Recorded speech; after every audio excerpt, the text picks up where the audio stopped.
I want to talk today about the state of the DevOps cloud SRE platform market in 2025. We're still at the beginning. It's only February, and there'll have been a bit of a lull in hiring over the holiday period. It's pretty normal, but let's just look back on the last few months, 2024, where we're heading to now.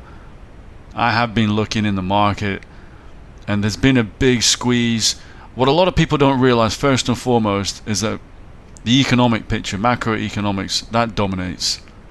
You'd be surprised how many people don't even know what's really going on in the global economy. Like, they might have heard about a whole bunch of layoffs. I'm thinking, well, maybe that's just big companies. They might know that prices are high at the supermarket, and they know it's got a little bit to do with energy costs and wars in the world and that kind of stuff. But they don't really connect those dots and see what's happened to the market. And what's happened is companies are also in a big squeeze. Interest rates were increased before, and we've gone through a period of what's called quantitative tightening. So the money supply is reduced. Everyone is super cautious, including companies. They're not really making as much money as they were before. They're not able to expand and invest like they were before. Basically, there's hiring freezes everywhere. And maybe if someone leaves, they won't even necessarily rehire a replacement. They'll just think, well, let's see if this team can handle it with one less headcount. So that is the biggest problem, is that there's a very low supply of jobs. And there's a huge load of candidates because of all the layoffs, for example. And you've still got the conveyor belt of new grads coming through, just left university, needing their first job. The situation is bad, especially for juniors, but it's also really not good at all for seniors. I'm more of a senior person myself. It's also not good for seniors. And the big problem, I want to say, for seniors as well is, especially if you come from an ex-sysadmin, system engineering background like myself, it's very, very difficult at the moment.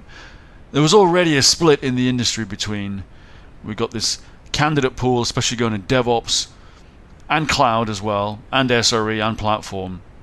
And some of them were coming from ex-system engineering, administration. They tended to be older.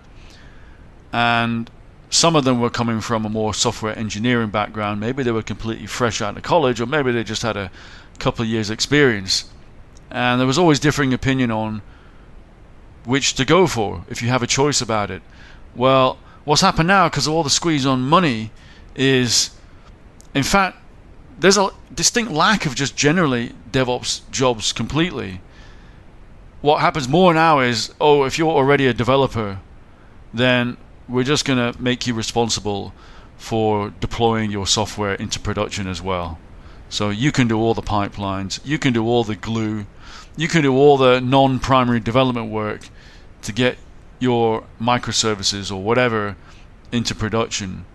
So actually, in general, there's a lack of cloud and DevOps jobs, just generally speaking, and those duties have been squeezed onto existing developers. So that's a big issue, because there's always been this kind of debate. Some people have always said you don't need a separate DevOps job. I don't believe that, a separate DevOps or cloud job. I believe that you need people to focus on their particular domain. And if you are a Java programmer, then don't mess with me. Don't make me do deploying my application, building pipelines, doing Terraform, doing all this other stuff. I don't want to be concerned about that. I just want to focus on the core functionality of the company's application. And I do think most people agree with that perspective, but now they're getting squeezed, and yeah, this is an issue. But still, an employer who just wants to make money, they're going to squeeze their people this way. Now, this is what I really want to talk about today. I'm actually seeing a different trend now as well. So obviously there's a big rise in AI, and that includes also machine learning as well. There's a kind of subtle difference, which you can look it up if you don't know, but I'm now seeing a lot of jobs for AIOps and MLOps. And in fact, I've done in the past a little bit of MLOps. What are AI and MLOps? If you don't know, just like DevOps was bringing to production and also speeding up the software development life cycles for standard development and applications, AIOps and MLOps are the same thing but for AI/machine learning. Bringing it to production, building pipelines, productionizing it generally. For example, a machine learning engineer may have just done things in a Jupyter notebook, which is kind of like a Python canvas where it's all on one, basically a web page. And they may have done all of their, let's call it, development work in a Jupyter notebook. Now that's clearly not production ready. And so an MLOps engineer will create a bunch of pipelines, maybe use orchestration, something you may have heard of called Kubeflow, which is basically kind of like machine learning type orchestration but on a Kubernetes platform, having a whole bunch of pipelines, connecting your data and all this kind of stuff, separate environments, promotion between environments, etc. So obviously with the rise of AI, especially since large language models, there's been a big rise in bringing AI and ML to production, and I'm now seeing a big growth in this area. Now here's the thing, whereas with DevOps they're able to squeeze existing developers and say, you know what, we're not going to hire any more DevOps engineers, we might even lay them off, we want you to deliver your applications to production, we're going to squeeze you for that. They're not able to do that for machine learning and AI. And the reason is, and I've seen this before and it's still the case, the data scientists and machine learning engineers, and even sometimes you have even like physicists involved, they are way far removed compared to developers. They are completely clueless about deploying to production. Well, not completely clueless, that's wrong, but they are way more clueless compared to developers. You know, most developers have an idea, for example, how to set up their laptop. That's not necessarily the case for a data scientist or a machine learning engineer. They're not quite as tech savvy. And so I'm now seeing this trend where there is actually a bit more of a respect for an MLOps or an AIOps engineer, and to say, look, we do need someone who can focus on their silo, because we don't want, and in fact they're not even nowhere near capable, our data scientists, our machine learning engineers, our data engineers, they're nowhere near capable of bringing that to production. We really do need an expert. So I'm seeing this trend. I'm not suggesting necessarily that you switch to AIOps or MLOps. What I'm also seeing is another trend. I'm also seeing now that your DevOps engineer is expected to know a bit about AI and machine learning. So there's now a lot of crossover. I think a lot of companies are like, well, we're now venturing into this space. We're not fully committed to it that we can hire dedicated people, but we're seeing and experiencing overlap, and we need expertise now. And if you're just a regular DevOps engineer, you need to know a little bit about machine learning and AI.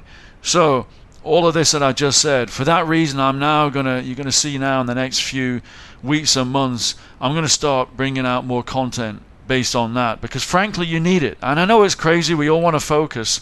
Unfortunately, we have to widen our knowledge base. This is insanity, I know, but that's just the way the world is going. So you're going to see from me more on the topics such as I mentioned already, Kubeflow.